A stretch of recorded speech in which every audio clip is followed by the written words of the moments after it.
While deflation seems to be taking hold of the economic factors in the US, as well as other countries around the world, this indicator is quite the opposite.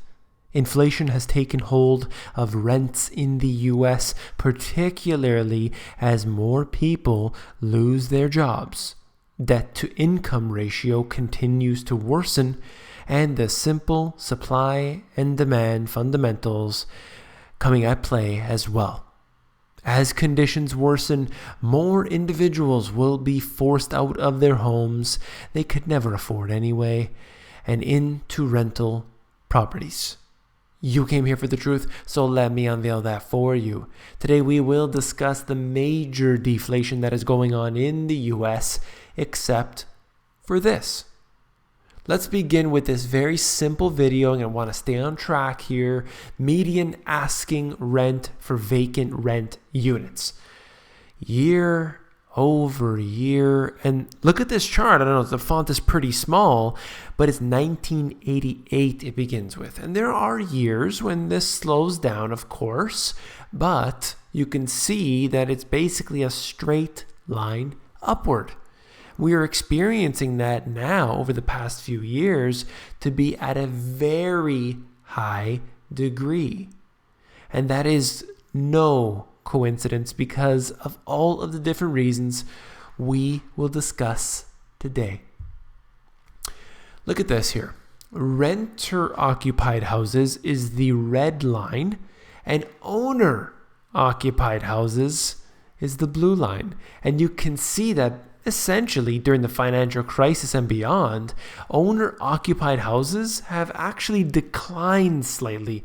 But, for the sake of the video, we'll say they've been basically stagnant. But renter-occupied houses have been increasing dramatically since then. So people are not getting into the housing market in the way that it is being made out to be. How interesting is that? So many people are renting now, and they don't necessarily want to be renting. We all heard the story from the whole housing boom, how it was the American dream to own a house. And even if a person couldn't afford one house, we will give them 5. That's the strategy. That's how it works. All right, median rent inflation year over year. So look at this here. Think about it where you have an 8% increase in the median rents. That is a huge number. And going back again from 1988, we've never seen that. And this would show you that the prices right now that people are paying are completely skewed in a historical sense. I'll get into the reasons why in just a moment here. Look, it's not just the US. This happens to be out of Toronto. We're looking at Canada now. I assure you, my fellow Canadians, I haven't forgot about you. A new report says that the cost of renting a condo in Toronto climbed almost 7% in the first quarter of the year. So renting a condo costs 7% more.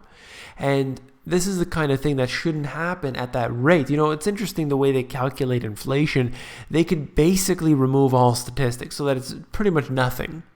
And although they may include rents, they may include energy prices to some degree, but they can skew the numbers any which way. They can actually put it less. Okay, the increase in rent has happened 7%. Well, you know what? Over the total piece of the pie, we're going to shrink it down so that it's less of a factor. And that's the kind of thing that doesn't make sense to me.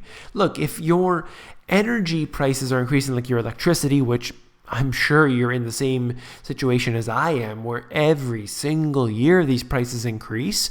If you, have your taxes, your income tax, property taxes, they continue to increase every year. You're looking at the rents increasing every year. Condo fees, maintenance fees, everything like this is increasing. You have to really, and food, of course, increasing.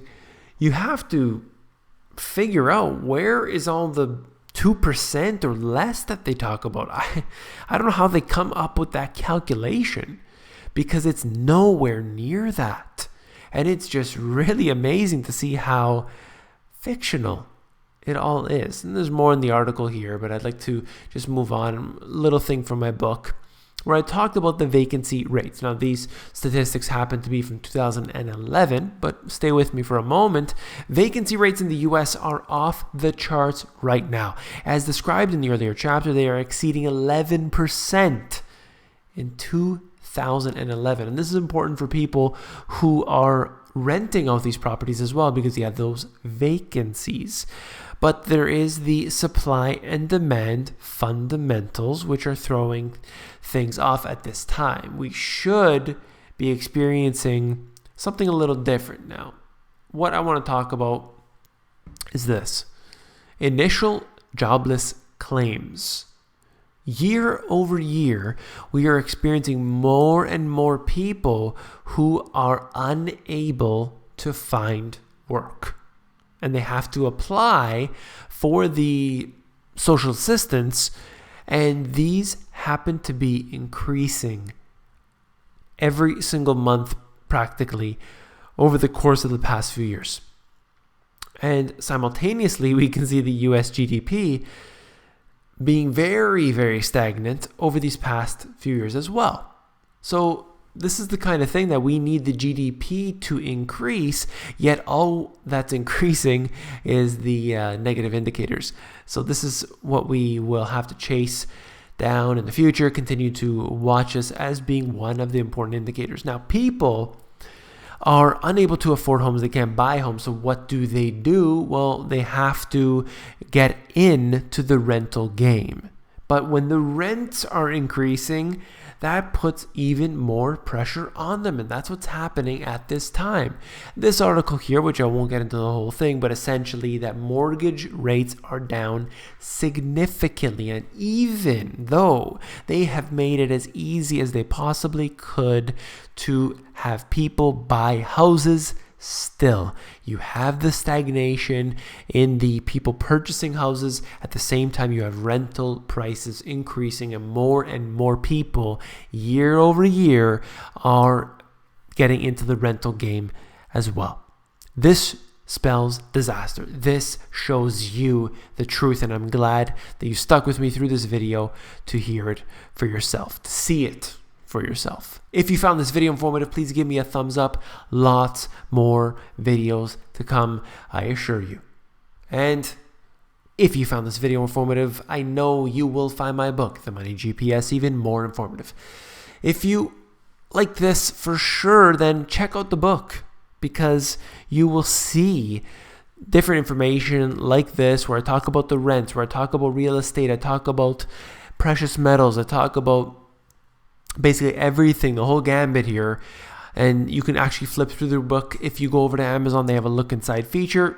Flip through the book for yourself and see if you like it. Take care.